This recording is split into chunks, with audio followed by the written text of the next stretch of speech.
J'essaierai de faire le point de la situation des institutions pouvoir et élection aux Comores 2006 à 2012, tout en sachant que dans le cadre des séminaires qui ont eu lieu en 2008 et 2009, une organisée dans le cadre du Creusois et le séminaire qui était organisé, le colloque des géographes et des historiens.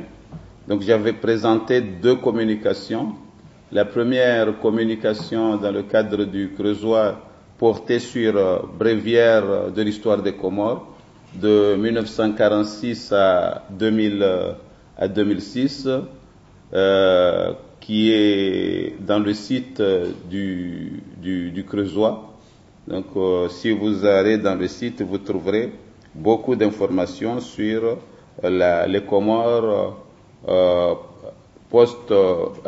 précoloniales et post-coloniales, et aussi sur quelle politique pour les Comores d'aujourd'hui. J'ai aussi relevé les problématiques liées au problème des inerties politiques avec la mauvaise évolution des partis politiques par rapport au contexte de 1999 avec le coup d'État militaire qui a éliminé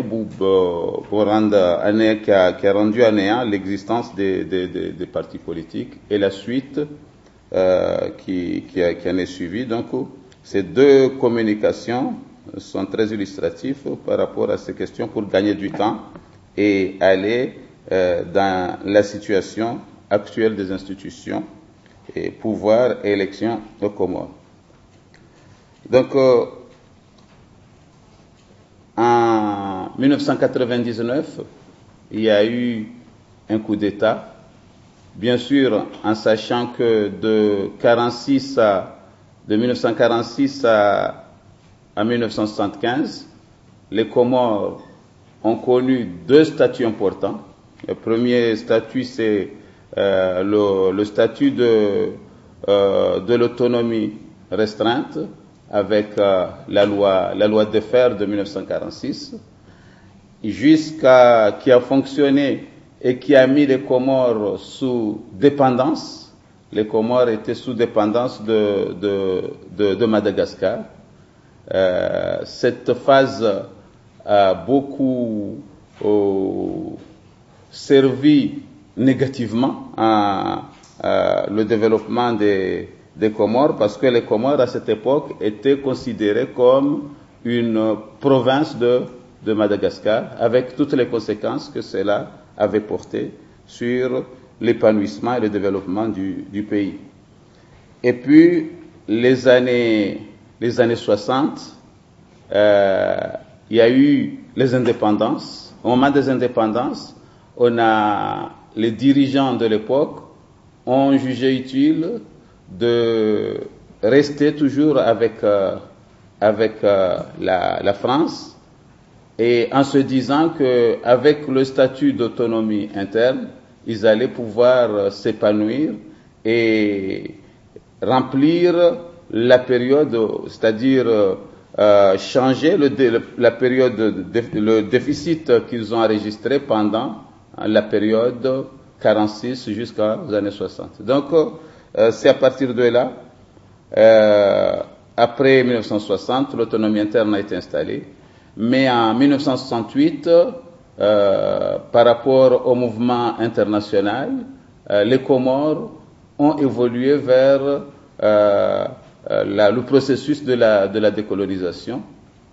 En 1975, le pays a accédé à l'indépendance d'une manière unilatérale, et il y a eu une défection importante parce que les autorités mahoraises donc ont choisi la voie de rester dans la dépendance avec la France, tenant compte des résultats des élections parce que les élections ont été organisées d'une manière globale, le référendum de 1974, mais cette situation, au niveau de l'île de Mayotte, le non était majoritaire. Donc, on a choisi la voie de la décompte île par île, ce choix n'était pas partagé par les autorités comoriennes de l'époque. Et en 1975, en faisant la déclaration unilatérale, le 12 novembre 1975, les Comores étaient admises à l'ONU en 4 îles. Donc, Mayotte, Anjouan, Moélie et la Grande Comore.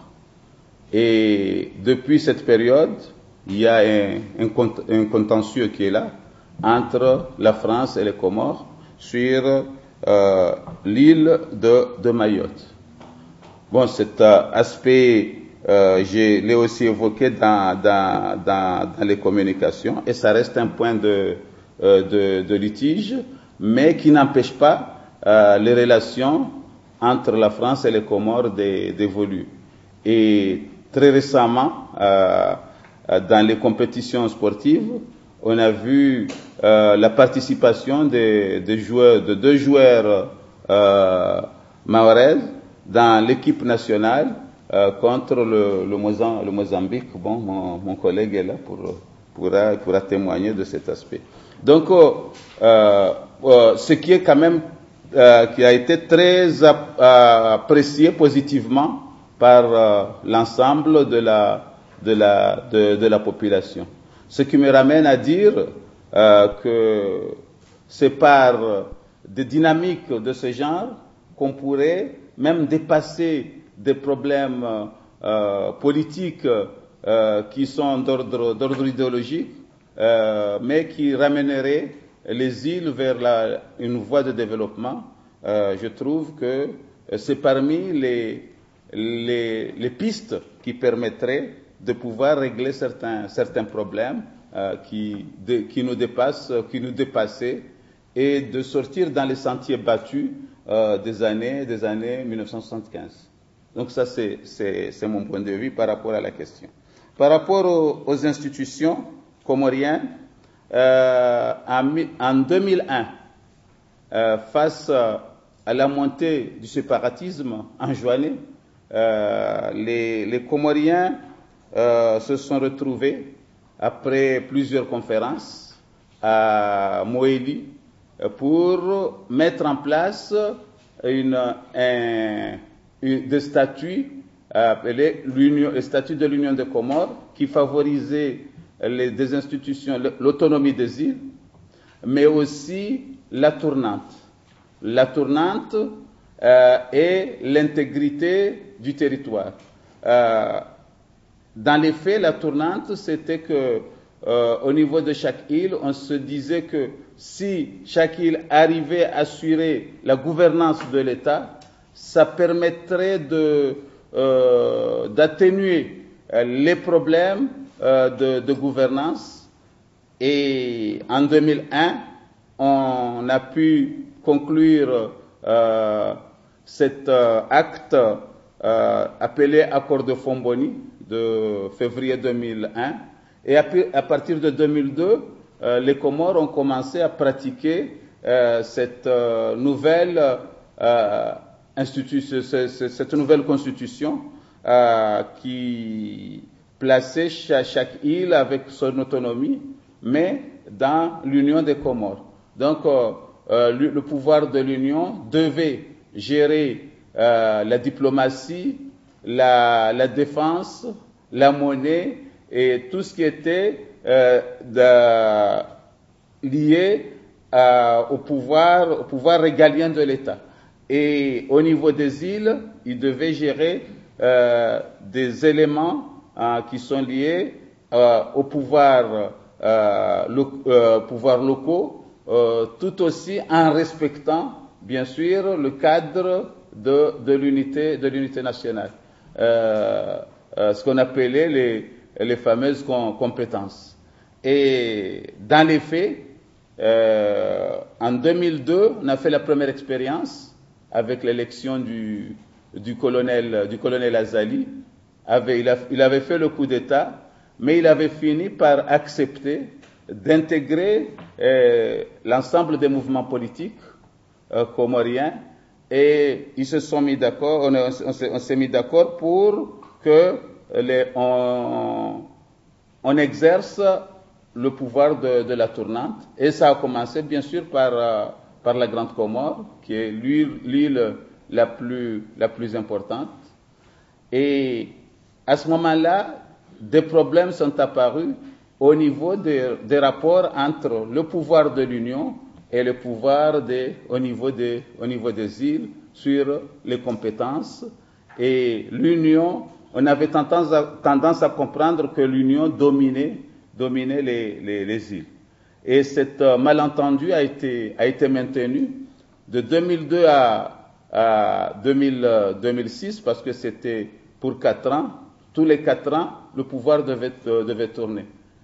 En 2006, le président Sambi a été élu avec une originalité, parce qu'en 2002, beaucoup de partis politiques avaient contesté l'élection d'Azali parce que on trouvait qu'il y avait beaucoup plus de fraude.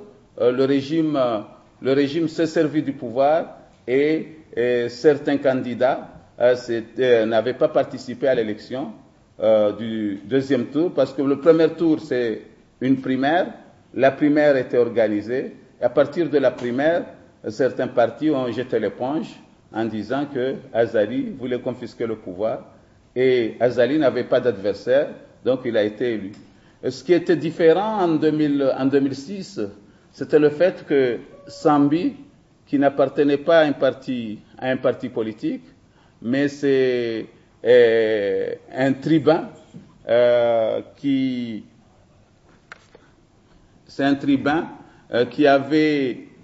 était un religieux, qui était très écouté. Donc, il a pu être élu par son programme. Qu'est-ce qu'il disait? Il disait qu'il voulait lutter contre la pauvreté et mettre en place un État impartial.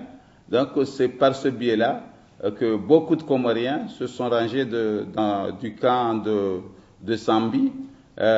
Et Sambi a été quand même très honorablement élu. Il avait frôlé les 60% sur 3 candidats, parce que c'était les 3 premiers qui devaient passer à l'étape de l'élection. Cependant, il y a des éléments qui étaient inquiétants, et ça c'est depuis 2002 qu'on l'avait ressenti. On avait cassé les nouvelles institutions avaient cassé le caractère national des partis politiques. Les partis étaient devenus des partis locaux de proximité, et les dirigeants, quand le pouvoir était au niveau de la Grande Comore, la tournante, beaucoup de grands Comoriens croyaient que c'était se disaient que c'était leur pouvoir. Et en juin, c'était la même chose. Et actuellement, parce que de 2002 à 2006, c'était Azali, au moment du changement, il n'a pas voulu jouer le jeu, mais avec la pression des Comoriens, mais aussi de la communauté internationale, il a fini par comprendre et accepter les élections. En 2010, le président Sambi aussi a voulu continuer à garder le pouvoir, mais il se trouvait qu'aussi la pression a fait qu'il a fini par accepter.